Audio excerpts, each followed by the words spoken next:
안녕하십니까. 시골의사입니다. 이번 주 내내 많은 양의 비가 내렸습니다. 비가 온 양이나 기간을 보아서는 예년에 비해서 그렇게 적지 않은 양임에도 불구하고 그나마 피해가 예상보다는 다소 적었다는 점에서 다소 위안이 됩니다. 그러나 같은 비라 하더라도 그것이 닥치는 사람에 따라서는 여러 가지 모습으로 다가올 것입니다. 대도시에서 직장 생활하면서 아파트에 사시는 분들에게는 그저 생활에 불편이 있으시고, 휴가를 계획했던 분들은 휴가가 연기되거나 취소되어야 했던 불편함과 고단함이 있었을 것이나, 우리가 서민들이 사는 반지하 새빵이라든지 혹은 가내공업이 주로 이루어지는 저지대의 가내공장들은 우리가 상상하지 못하는 그분들로서는 생존에 직결될 정도의 많은 위협을 받았을 것으로 보입니다. 제가 있는 안동 지역에서도 한 동네 주민이 완전히 고립되고 농가밭이 완전히 물에 잠기면서 그나마 마늘 파동으로 아주 멍들어 있는 농심들이 이제 자포자기하지 않을까라는 걱정이 앞설 정도로 이번 비가 주는 피해는 큰 것 같습니다. 내게 이러한 어떤 자연재해가 어떠한 피해로 다가왔던, 나에게 피해가 있었던 없었던 나보다 더 어렵고 더 힘든 사람들이 얼마나 많은 고통을 받을 것인가라는 것을 우리가 같이 생각하면서 지금 어린이 꿈나무 재단을 위해서 성금을 기탁하는 것 못지않게 이제 마늘파동이다, 소파동이다, 아니면 구제역이다, 여러 경로를 통해서 이제 더 이상 재기가 힘들 만큼 어려워져 있는 농민들에게도 우리가 작은 힘이라도 보탤 수 있는 그런 운동이라도 마련되었으면 하는 바람입니다.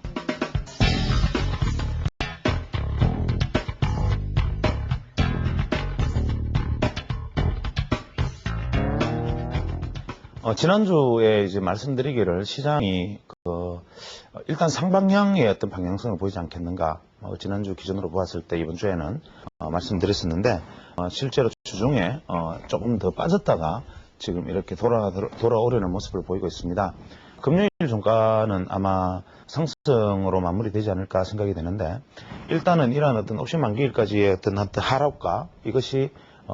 이제 겨우 되돌림의 시간이 한 이틀이나 3일 정도 딜레이 되었다는 점에서 우리 시장이 어떠한 문제를 가지고 있는가라는 것을 한번 정확히 생각해 볼 필요가 있지 않을까 생각합니다. 지금 우리가 보통 그 주식에서 우리가 지금 일반적으로 우리가 700선을 하나의 어떤 기준선으로 삼았고, 이 700선 영역을 지켜내는가 지켜내지 못했던가라는 것이 향후 나중에 우리의 어떤 대세관에 대한 어떤 믿음까지도 작용할 수 있다라는 말씀을 드렸죠. 그래서 기술적으로 이론상 빠질 수 있는 한계치가 여기가 되든 반드시 되돌림은 존재하는데, 다만 이것이 이 영역에서 되돌리지 못하고 이렇게 가서 되돌린다면 향후에 대해서는 어떤 물음표를 가져갈 수밖에 없다라는 논점에서 말씀드리고 있습니다. 그렇다면 지금 아마 우리가 향후 이제 금요일 종가가 만약에 상승으로 가서 만약에 한 700포인트를 넘어서는 700포인트를 다시 확보하는 양상으로 간다면 앞으로 향후 시장에 있어서는 다시 어떤 급락이 다소 어려운 기술적 반등을 연속적으로 기대할 수 있는, 단기간의 조정을 거치더라도 일단은 단기적인 반등 모멘텀은 확보한 것으로 볼 수 있고,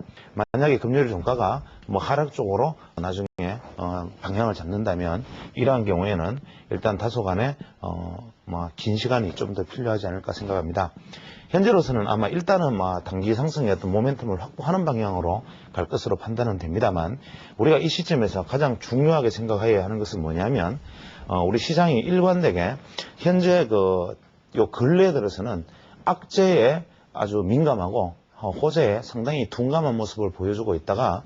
지난 목요일 시장에서 한국통신의 어떤 발표, 사실 한국통신의 어떤 발표 자체를 냉철하게 되짚어 보면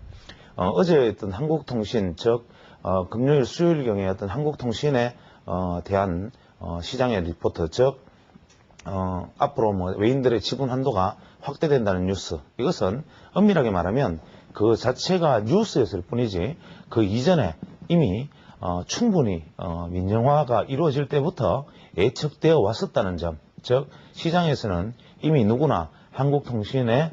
외국인 지분 한대 확도는 예상이 되어 왔다는 점인데, 저는 아직도 여기서 의문점을 가지는 것은 이 KT 한국통신의 지분 확대에 대해서 어떠한 기관 투자자나 어떠한 제도권에서도 리포트로서 이것을 거론하지 않았다는 것에 대해서 아직도 저는 대단히 의아하게 생각하는 부분입니다. 제가 일개 개인인 제가 한 달 전부터 충분히 여기에 대한 것을 강령성을 염두에 두고 있는 차원에서 이러한 것들이 왜 한 번도 거론되지 않았을까? 이것은 임무를 방기한 것인가 아니면 태만한 것인가에 대해서 한번 생각해 보게 되는데, 어쨌거나 이것이 막상 재료로서 등장했을 때, 이 재료가 뉴스로서 나왔을 때 우리는 이 뉴스가 어떤 반응을 보여주는가를 보면 현재 이 종목들이 일단 호재 요인으로 인식하고 이것을 매물의 청산의 시도로 기회로 삼지 않는다는 점에서 향후 우리 시장에서 하나의 어떤 상징적인 사건이 되어줄 수 있지 않겠는가. 즉 앞으로 연이어서 일어날 수 있는 여러 가지 시장의 어떤 긍정적 요인들만 받쳐준다면 일단은 당분간 모멘텀을 새로 확보하는 데는 승하지 않았는가라는 생각을 하게 됩니다. 그래서 지금은 여전히 아직까지도 대단히 우리는 어려운 국면, 설령 금요일 700선을 확보한다 하더라도 현재 우리가 중요한 국면은 무엇이냐면 40일 이동평균선이 지금 현재 내려오고 있는 40일 이동평균선을 최소한 극복하고, 주가가 40일 이동평균선을 극복하고 이것을 지지함으로 해서 40일 이동평균선의 각도를 최소한 둔하게 만들어주는 시점, 이 시점에서야 지금 투자자들이 본격적인 반등의 출현으로 생각하고 진입 시점으로 판단을 해야지, 아직 이 아래 국면에서는 아직까지는 새로운 어떤 진입의 기회로 삼기에는 다소 무리가 있어 보입니다. 따라서 향후 시장 방향이 어떻게 가든 현재 투자자는 냉정하게 우리가 200일 이동평균선이 상향하고 있는 지점에서 우리가 40일 이동평균선이 데드크로스를 냈을 때, 이 데드크로스는 일단 가승 데드크로스이긴 하나 이것이 과연 얼마나 빠른 속도로 이 위로 되돌아가서 안착해 줄 수 있는가, 여기에 유념하고 실제로 적극적인 공략은 이 지점에서 이루어져도, 즉 40일 이동평균선을 돌파하는 지점, 돌파해서 지지하는 지점, 40일 이동평균선이 방향을 바꾸는 지점, 그 다음에 40일 이동평균선이 200일 이동평균선을 다시 재골든크로스를 내는 지점, 이러한 지점들에 대해서 우리는 증거장이라고 생각하고 주식 투자에서 매매를 할 수 있는 국면에 속하는 것이고, 현재와 같은 국면에 대해서는 아직까지도 비록 단기적인 반등의 모멘텀은 충분히 가능이 있어 보이는데, 만약에 금요일, 월요일 이 정도 사이클 안에 길게는 화요일 정도 조정이 온다 하더라도 이러한 단기 반등 모멘텀을 확보해 준다 손 치더라도 이때 투자자들이 심리적으로 흔들리기 쉬운 부분들을 충분히 잘 참아내고, 이것이 40일 이동평균선을 언제 돌파할 수 있는가, 그 다음에 이 방향성은 어떻게 되는가, 이것이 언제 다시 골든크로스가 나는가, 현재 이러한 어떤 큰 눈의 투자라는 관점에서 바라보아야 합니다. 종목들도 역시 마찬가지고 이러한 관점에서 시장을 바라보지 않고 단기적으로 움직인다면 현재로서는 손실을 많이 낼 수 있는 구간이다라는 것을 염두에 둬야 하고, 이제 다음번에 한 산 넘어 산이죠. 일단 9월물에 대한 8월물에 대한 만기가 넘어갔습니다만은 다음 9월물은 우리가 선물, 옵션, 그 다음에 개별 옵션까지 트리플 위칭 대회를 다시 맞이하기 때문에 이제 이 8월 달에 후반기를 접어들면서 9월 달까지 이어가는 이 흐름은 앞으로 우리 시장에서 변동성이 극대화되는 구간이다. 즉, 이제 이 현재 7월, 8월, 9월 이 기간 동안에는 일단 매도 세력이 현재까지 우위를 점하고 있었던 구간인데, 이 매도 세력이 우위를 점했던 이 만기일의 반, 즉 8월의 중간까지 매도 세력의 우위 국면에서 이 나머지 반의 구간에 최소한 어떻게 매수 세력의 우위 구간으로 다시 재진입할 수 있겠는가라는 점을 우리는 잘 한번 염두에 두고 보아야겠습니다. 그래서 이 남은 마지막 3분의 1의 기간 동안 매수세가 어떠한 이 매도 압력에 대해서 어떠한 저항을 보이는가, 또 이것이 시장에서 어떠한 방식으로 전투가 일어나는 방향으로 나타날 것인가, 향후 이번 8월달 내에도 아주 상당폭의 급변동성이 나타날 가능성이 높고, 특히 이러한 변동성의 구간 속에서는 항상 우리가 상반사고이론, 즉 이럴 때 가장 많이 유용하게 전략되는 것이 대중의 다수의 시각과 반대로 움직이는 시장들이 많이 펼쳐질 수 있다는 점, 이러한 것을 염두에 두고 시장을 대응하는 것이 바람직하겠습니다. 본격적인 시장 전략은 다음 주에 시장이 진행되는 것을 본 다음에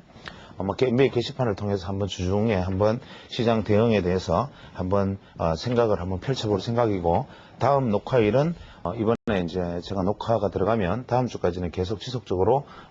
한 번에 이어진 녹화 방송이기 때문에 시장 대응에 관해서는 지금처럼 아주 이러한 국면에서는 같이 생각해 볼 수 있는 기회를 짧은 글로라도 일단 이 매경 인터넷 게시판을 통해서라도 한번 의견을 같이 나눠볼 수 있도록 가능하면 한번 시도해 볼 생각입니다. 그래서 이제 본 강의로 다시 들어가면 지난주에 말씀드린 내용이 결국 이제 투자 심리학에 대한 이야기를 드렸었죠.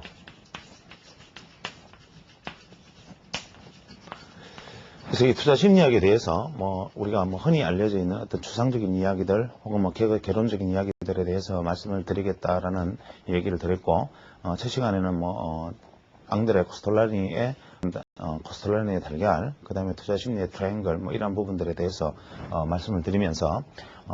르봉의 대중심리학에 관한 얘기까지 아주 간략하게 어떤 인트로덕션 측면에서 한번 얘기를 나눴습니다. 그러면 우리가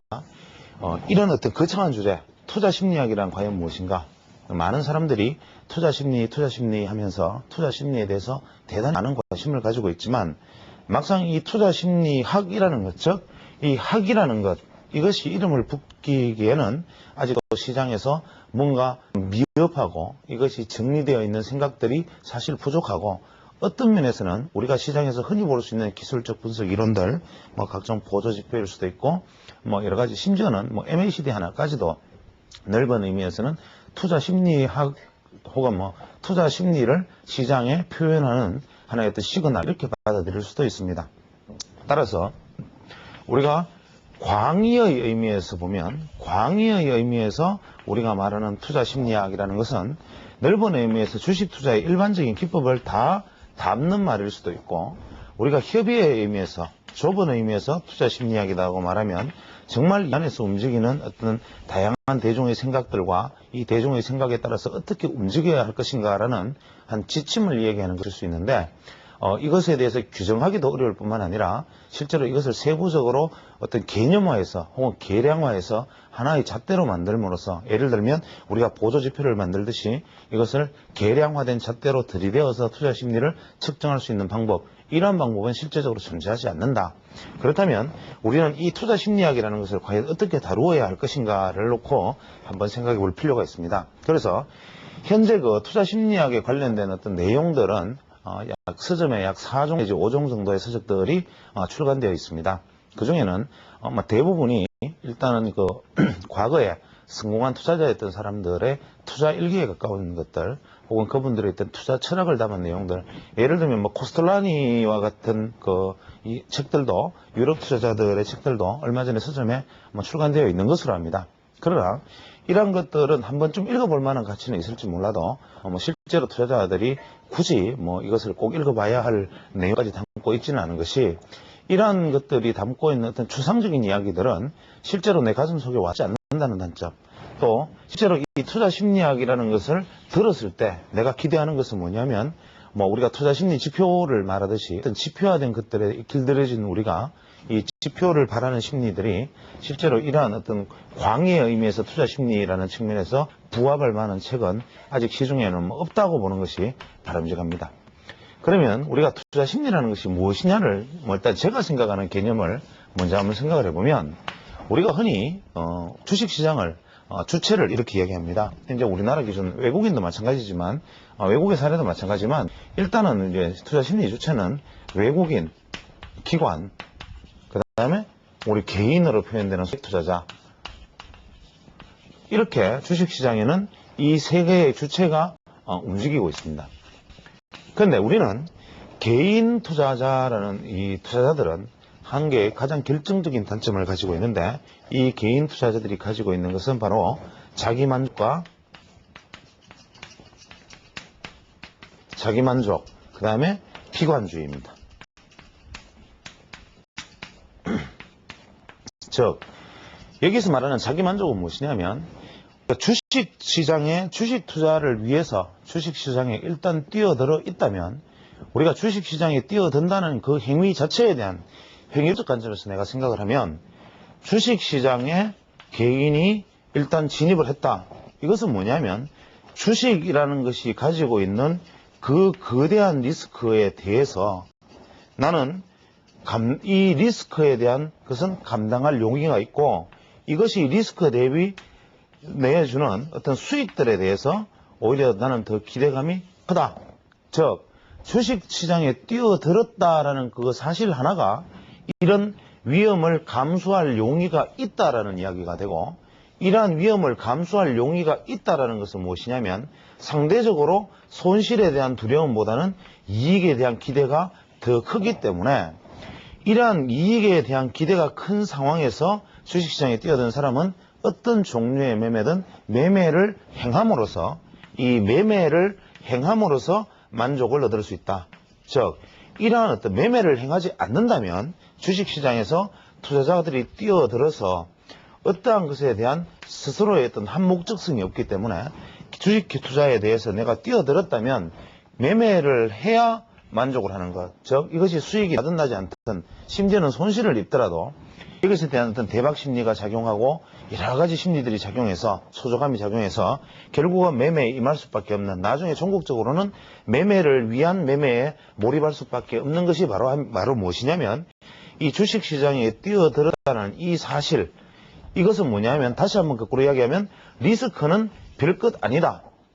이 주식시장에서 말하는 리스크라는 것은 최종적으로 내가 한탕만 잘하면 그동안의 어떤 작은 손실들은 충분히 만회할 수 있다. 현재까지 내가 100전 99패를 했더라도 딱 한 번에 KO승을 거둠으로 해서 일거에 만회할 수 있다는 자신감, 이 자기 만족이 개인 투자자들에 대한 어떤 심리를 공통적으로 지배하고 있고 이러한 개인 투자들의 공통적인 심리는 잦은 매매를 통해서 항상 집중화된 외국인 투자자와 기관 투자자들에 대해서 상대적으로 분산되고 우리가 몰려다니는 습성을 가질 수밖에 없는 상황이다. 두 번째로 비관주의라는 것은 무엇이냐면 이렇게 뛰어들어 있는 시장에서 개인 투자자들이 우리가 기술적 분석을 익히고 공부하고 혹은 산업 분석, 경제 이론, 다양한 리서치, 자료, 신문, 정보 뭐 어떤 경로를 통해서 내가 생각할 수 있는 모든 어떤 동원을 감각 수단을 동원해서 주식시장에 뛰어들었는데 처음에는 신문 기사를 보고 추천 종목을 사서 뛰어들어서 매매를 해서 실패를 하고 두 번째는 펀드에 가입했는데 그 펀드가 몇 년이 지나서 반토막이 나고 세 번째 그것도 안 되니까 나중에는 기술적 분석을 열심히 익히면 성공할 것이라고 생각하고 기술적 분석을 끊임없이 해서 이 기술적 분석에 따라서 매매하고 매수하고 했는데 이것조차도 주식시장이 가지고 있는 근본적인 불확실성과 불확정성에 이 불확실성과 불확정성 때문에 이 기술적 분석조차도 신뢰할 수 없는 것이라는 두려움을 갖게 되는 순간부터 투자자들은 비관주의에 빠지게 됩니다. 즉 비관주의라는 것은 결과적으로 궁극적으로 기술적 분석이 주는 것도 내게 믿을 수 없는 것이더라. 혹은 경제에 대한 펀더멘털 분석이나 결국 가치 분석이나 이러한 수단들조차도 내가 가져볼 수 없는 것이더라 라는 생각을 하게 되는 순간 개인 투자자들은 비관주의에 빠짐으로 해서 자기가 매매를 행한 즉 어떤 종목에 대해서 매수를 하거나 매도를 했다면 그 매매와 매수와 매도의 근거는 뚜렷하였음에도 불구하고 내가 예를 들어서 이 종목을 사겠다는 의사판단을 했을 때는 차트에서 추세가 좋았기 때문에 혹은 반도체 업황이 좋다는 누구의 리포트를 믿고 혹은 신문기사상에서 어떤 삼성전자의 수익이 많이 증가할 것이더라 이런 어떤 정보를 믿었거든. 이 어떠한 정보에 기대했던 내가 내린 판단은 분명히 수익을 기대한 판단으로서 매수를 했는데 막상 매수를 하고 보니 내 스스로 이 매수의 근거가 되었던 이 사안이 예를 들어서 반도체 업황이 좋아질 것이라는 것이 갑자기 반도체 현물가의 하락이라는 뉴스에 흔들리게 되고 수익이 좋아질 것이라는 기대, 수익이 사상 최대의 기대를 낼 것이라는 기대에 매수를 했는데 이번 실적은 너무 좋아서 다음 실적은 상대적으로 나쁠 것이라는 뉴스가 나쁘게 들리고 기술적으로 상당히 고점 돌파해서 좋아 보이는 국면에 샀는데 이것이 마지막 천정파동이었을 것에 대한 두려움이 생기고 이러한 비관주의들이 지배를 하기 때문에 결국 자기가 매수한 것에 대해서 혹은 매도한 것에 대해서 확신을 갖지 못하게 되고, 이러한 확신을 갖지 못하는 것은 결국 잦은 포지션 교체 혹은 자신의 투자 의사의 어떤 결정적인 반전을 가져오게 됩니다. 그래서 이 개인 투자자들의 자기 만족과 피관주의라는 것이 결국은 주식시장에서 자기 스스로를 자멸에 빠뜨리는 가장 근본적인 동인이 되는 것입니다. 우리가 여기서 말하는 외국인, 기관, 혹은 개인, 이러한 주체들에 대해서 우리는 가끔 이런 얘기를 합니다. 외국인 투자자가 작전을 하고 있다. 혹은 기관 투자자들의 작전성 매매에 의해서 주가가 어떻게 되었다. 삼성전자가 혹은 우리 시장이 예를 들어서 시장이 이렇게 가서 940포인트 정도에서 여기서부터 외국인이 막 팔기 시작하면 이제 외국인들이 한국 주식시장을 떠나려 한다. 이렇게 다시 서면 외국인들이 주식시장을 이제 포지션 변경을 마치고 이제 다시 되사고 있다. 이것은 우리나라가 주식이 저평가되어 있기 때문이다. 또 이렇게 떨어질 때는 뮤추얼 펀드에 자금이 유출되기 때문이다. 또 심지어는 아시아 신흥국가의 재무 상태가 나빠질 것이라는 예측 때문이다. 혹은 미국 경제가 앞으로 더블딥에 빠지면 한국 경제도 같이 침체에 빠질 것이기 때문에 미리 도망가고 있다. 이러한 여러 가지 해석들이 실제로 계속 나오고 심지어는 외국인 투자자들이 작전하고 있다. 이러한 얘기까지 나오지만 실제로 우리의 적은 이 외국인 혹은 기관,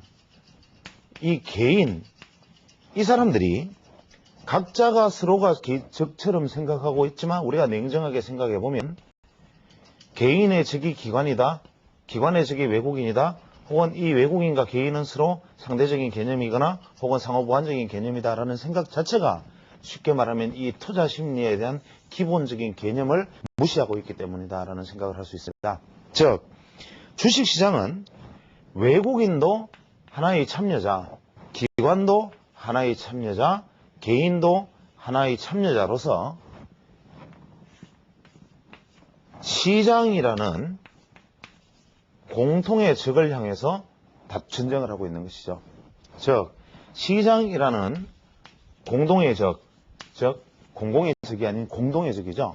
이 공동의 적을 향해서, 즉 외국인과 기관과 이 개인이라는 투자자들의 그룹들이 모여서 같이 만들어낸 가상의 적, 즉 공동의 적이 바로 시장이고, 이 시장은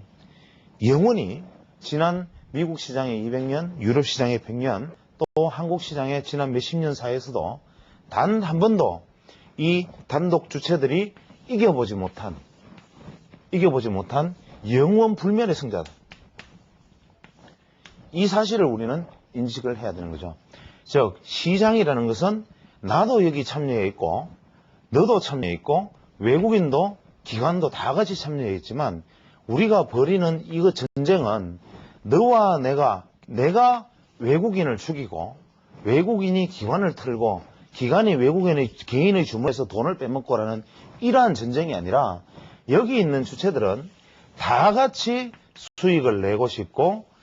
시장이 상승을 하면 이 세 부류가 다 같이 수익을 내고, 시장이 10,000포인트까지 만약에 상승을 한다면 이 모든 개인들이 다 부자가 되고, 기관 투자자들 역시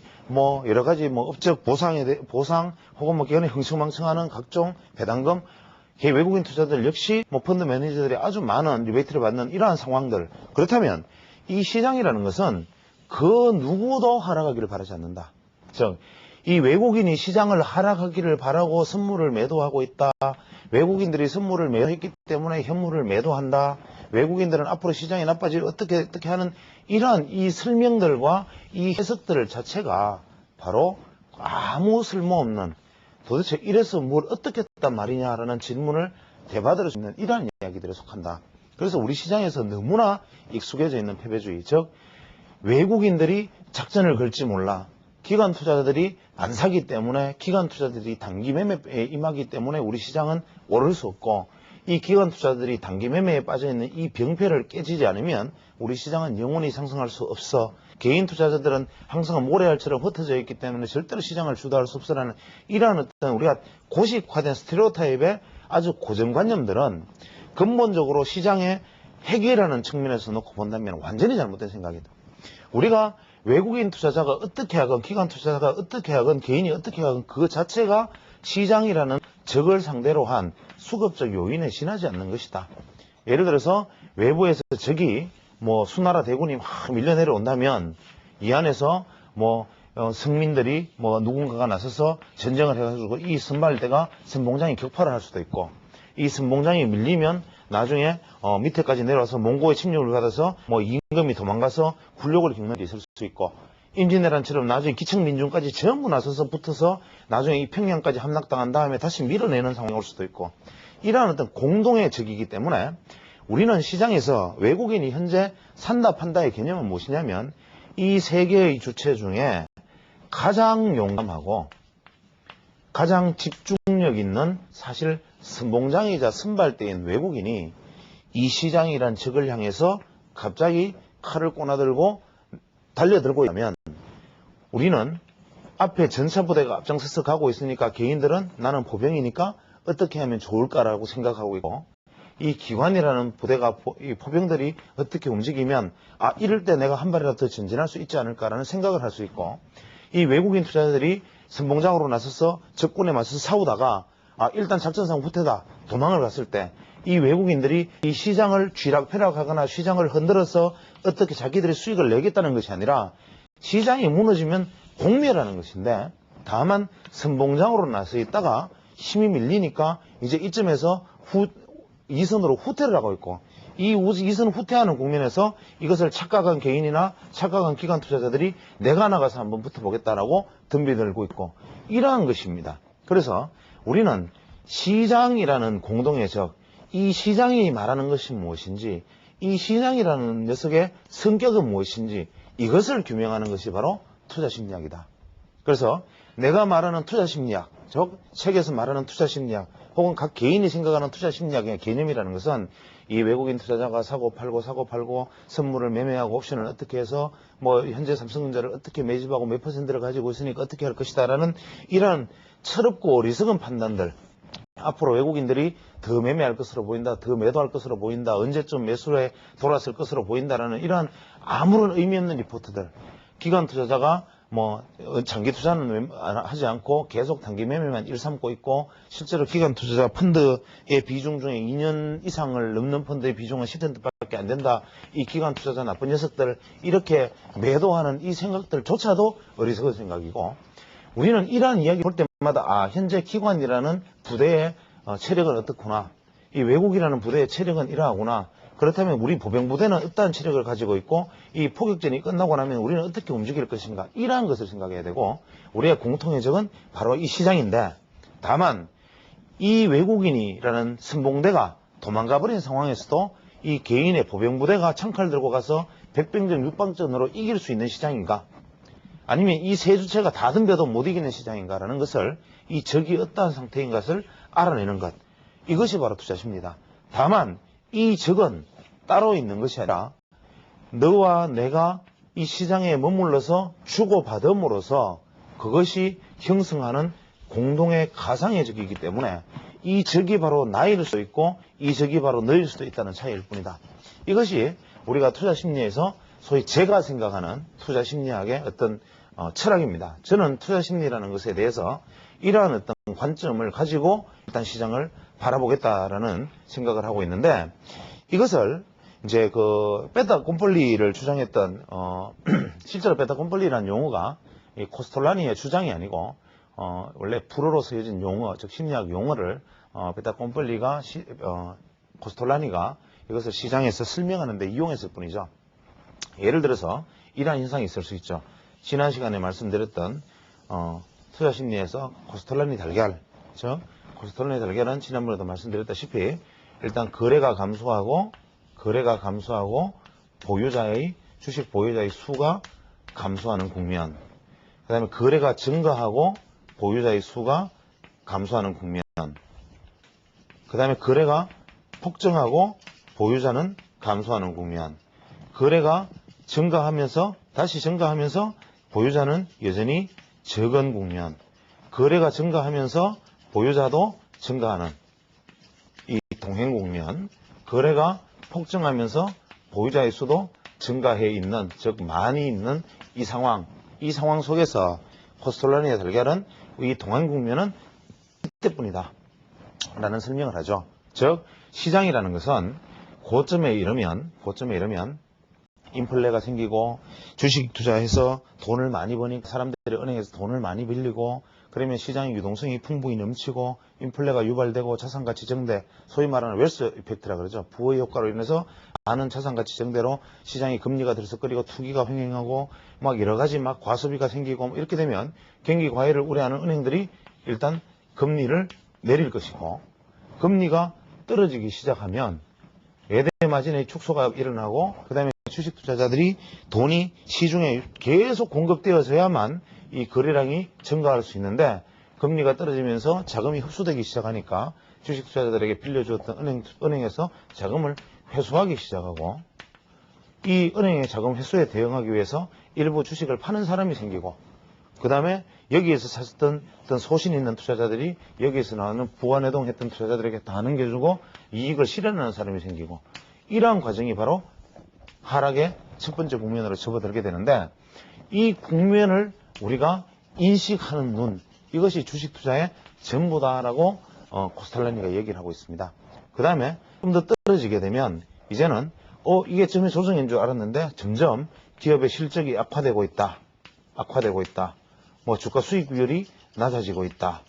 뭐 일부 기업의 어떤 그 과도한 투자로 인한 어떤 재정의 위기가 오고 있다. 이러한 뉴스들이 나오기 시작하고 투자자들은 점점 공포에 질리게 되고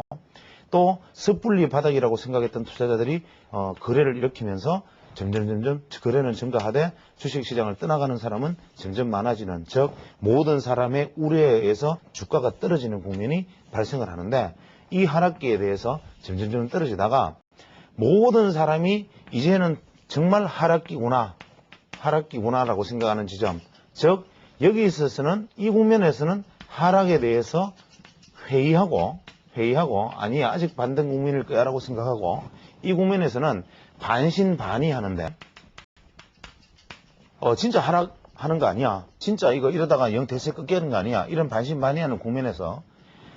와 이제 진짜 큰일 났다 앞으로 경제가 망할 것 같다라고 모든 사람이 하락에 동의하는 이 시기가 오면 이때 보유자의 수는 점점 줄어들고 주식시장을 떠나는 사람은 점점 많은데도 거래량은 증가한다. 이 이야기는 어떤 소신 있는 투자자들이 저가에서 매수하고 있다. 이때 나타나는 전형적인 증상이 뭐냐면 악재가 아무리 쏟아져도 악재에 둔감해진다. 즉 뭐 기업이 하나 망했다 그러니까 그럴 줄 알았어. 뭐 기업이 하나 어떻게 됐다 그러면 그걸 이제 알았니? 그거 망할 줄 나도 알았다. 이런 식으로 주식시장이 악재에 둔감한 모습을 보여주는 시기가 바로 이때다.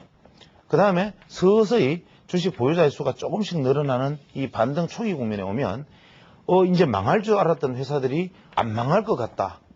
기업 실적이 끔찍할 것 같던 회사들이 그래도 그나마 덜 나쁘더라. 이러한 소식들이 조금씩 시장에 전해지면서 반등을 시도하는데 이때 대부분의 투자자들은 반등에 대해서 회의를 하는 국면이 옵니다. 즉 이때는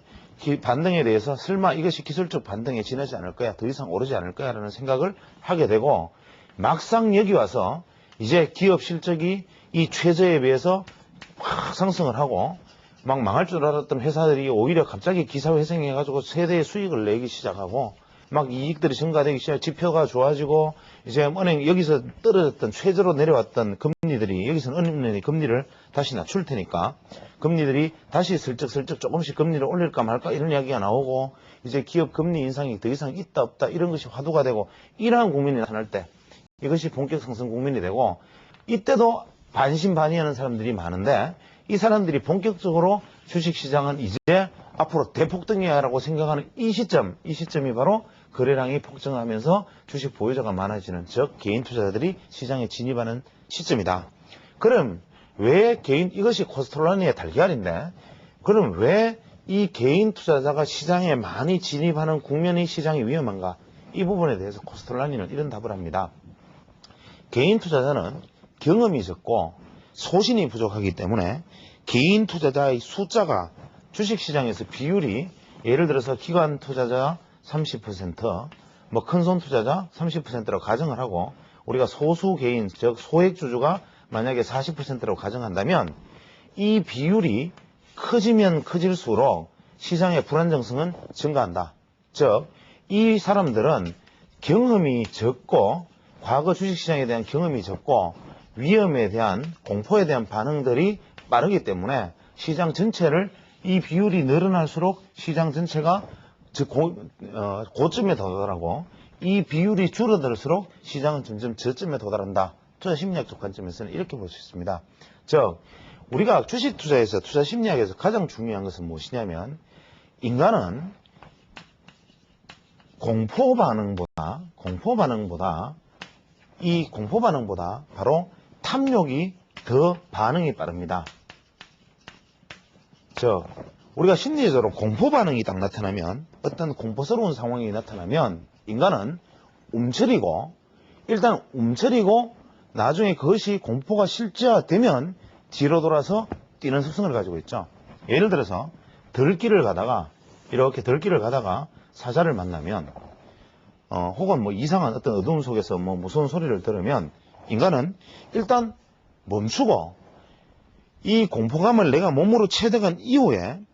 이것이 실제로 내게 직접적으로 다가오는 위험이라는 것을 감지하면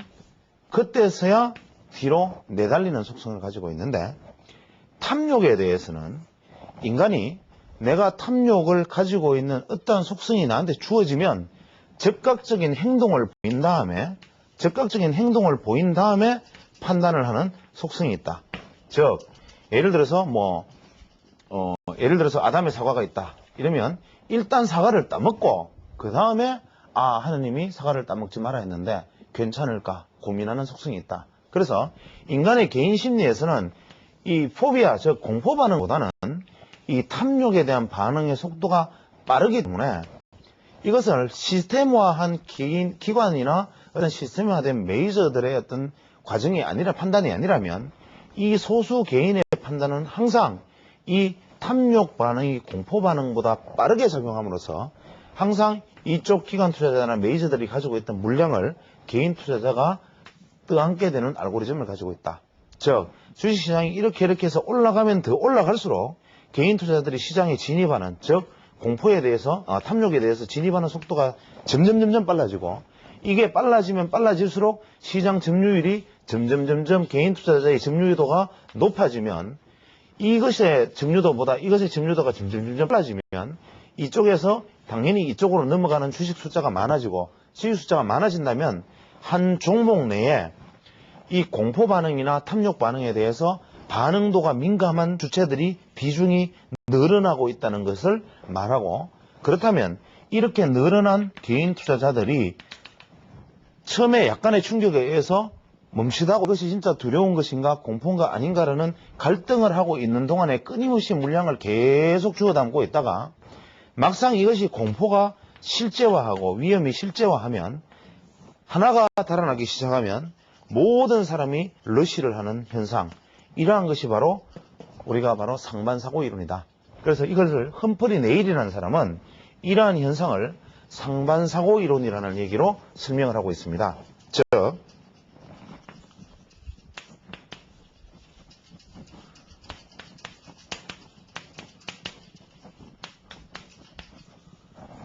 Contrary Thinking Theory, 즉 상반사고 이론. 이것은 무엇이냐면 시장에서 그러니까 이 말의 해석은 무엇이냐면 우리가 다수의 생각과 반하는 행동을 한다는 것이 투자 심리학의 근본이라고 말씀을 드린다면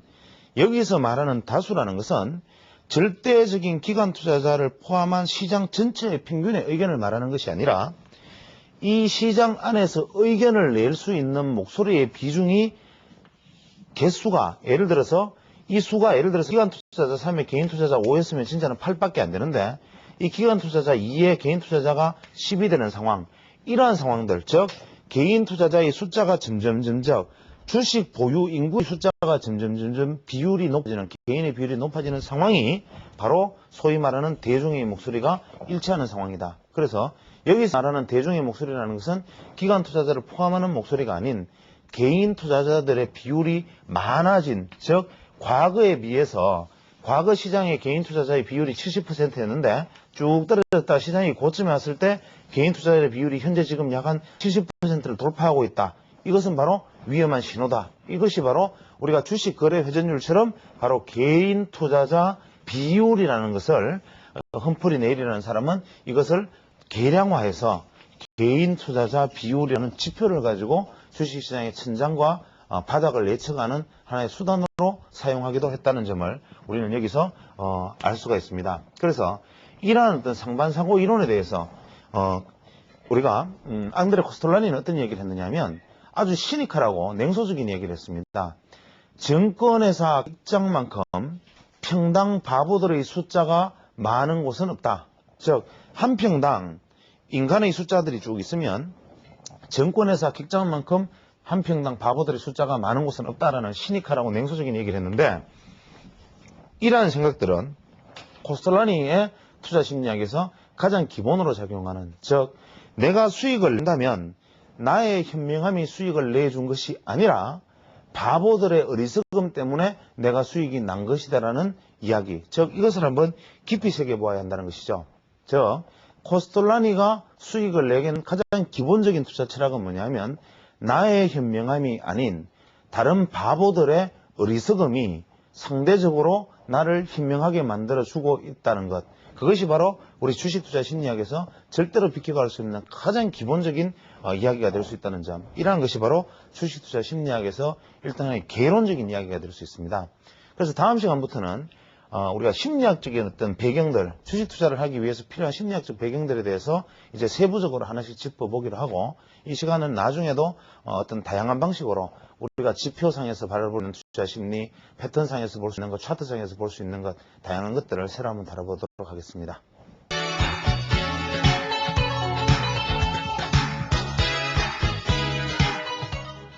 영동 고속도로를 따라서 강원도 방향으로 가다 보면 소사휴게소를 조금 지나서 우측에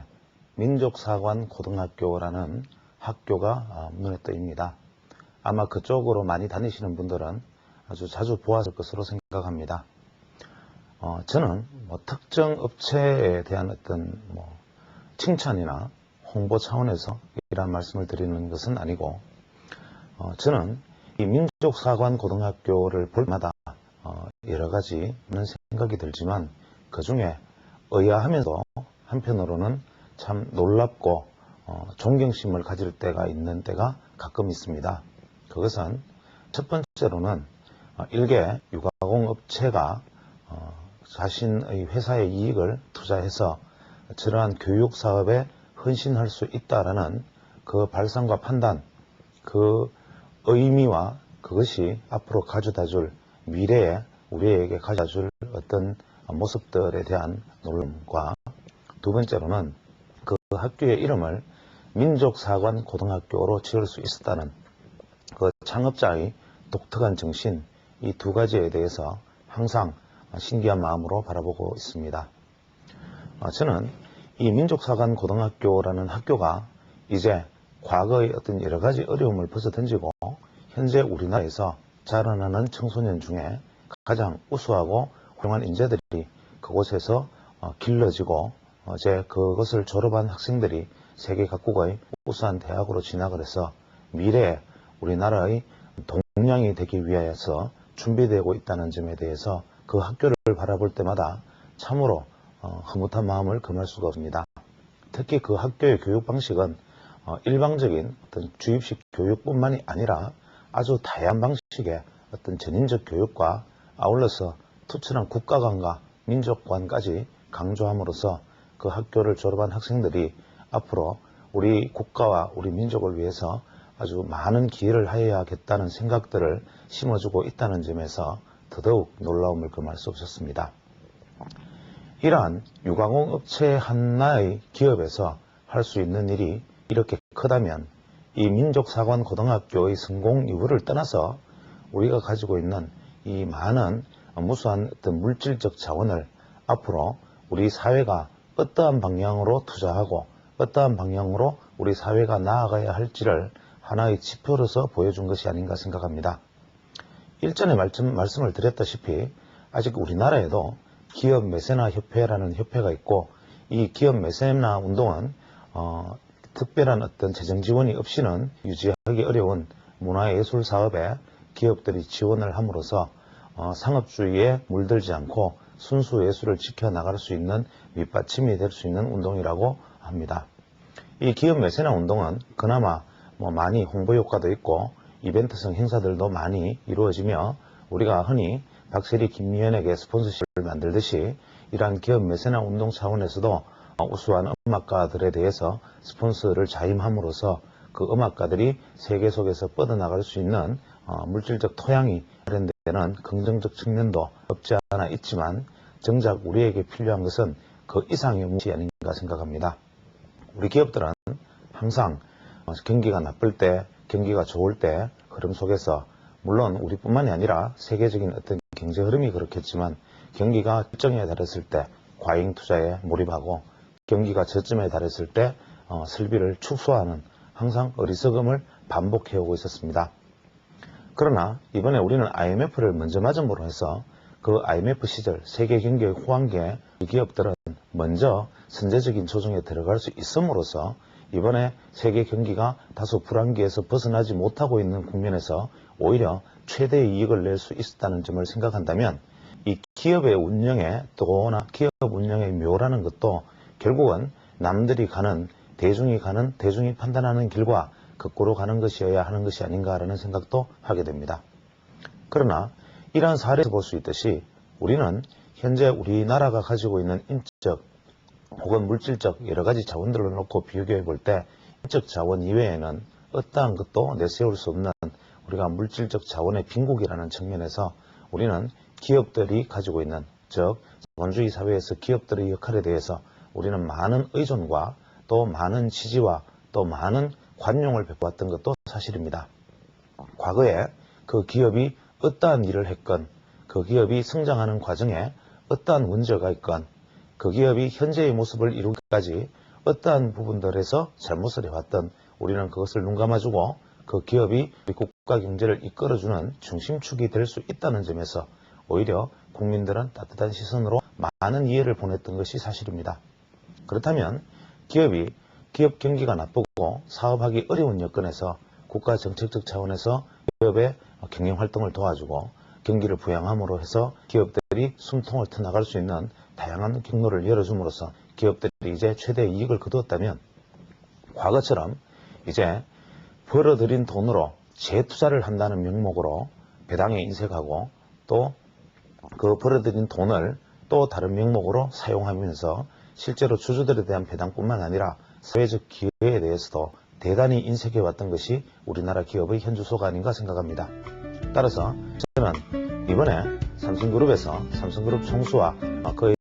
외아들이 같이 상당히 규모의 인재정학금을 만들었다는 기사를 보면서 물론 그 자체도 하나의 바람직한 현상이며 우리 사회에서도 드디어 이제 재력가들이 사회에 환원하는 운동이 이제 이것으로 시작되는가라는 작은 기대를 가집니다만은 그러나 이 기업 규모로 보았을 때 이러한 것은 하나의 큰 의미 있는 상징적 사건이라고 볼 수는 없을 것 같습니다. 이제 우리 기업들도 이제 국민들의 관용과 이해 그리고 국가적인 지원의 뒷받침 속에서 기업이 좋은 성적을 거두었을 때는 그 기업들의 이익 중의 일부를 사회의 의미 있는 일에 헌신하고 그것이 사회의 인적 자원을 관리하고 발전시키는 일을 담당함으로써 향후에 현재 보이지 않는 미래 10년, 20년 후에 우리나라 사회에서 많은 인적 역량들이 많이 발굴되고 또 훌륭한 인적 자원들이 우리가 세상을 주도하는, 즉 세계를 주도하는 자원들로 커나가는 힘이 될 수만 있다면 결국 그것도 기업으로서는 오히려 불투명한 어떤 경기 전망에 대한 투자보다는 오히려 더 인재 투자가 더욱더 바람직한 일이 아닌가 생각합니다. 그래서 저는 미국 사관고등학교의 사례를 보면서 한 개의 유가공 업체가 해낼 수 있는 일들이 이러하다면 그보다 규모가 수백 배, 수천 배의 큰 기업들은 얼마나 많은 일을 해낼 수 있을까라는 참 안타까운 마음을 가지고 있습니다. 그래서 우리는 현재 우리 기업들이 가지고 있는 어떤 관행들, 심지어는 수혜 의원금에 과거 같으면 방해신금에 얼마 해서 뉴스에 한 토막에 나는 이러한 이벤트성 행사보다는 사회에 대한 기업의 진정한 책임과 사회에 대한 기업의 진정한 어떤 보원의 자세로서 우리 사회를 건강하고 아주 튼튼하게 이끌어 나갈 수 있는 동량들을 키우는 사업에 기업들이 지속적으로 투자하는 그러한 어떤 우리나라만의 독특한 문화가 지속적으로 이루어졌으면 하는 바람입니다. 감사합니다. 이 무종균 우습게 보면 큰일 납니다. 예? 여기 이거 당신 양말하고 신발인데 이 냄새에다가 이 안에는 이 무종균 비슬비슬거리는 거 이건 중요하지 않아요? 이게 더 문제라니까. 발 뽀송뽀송하면 뭐해. 걱정하지 마십시오. 무좀 예방, 진드기 박멸, 냄새 제거제로 사용하는 에어졸과 분무형 상처랑 민발이 있습니다. 심지어는 각질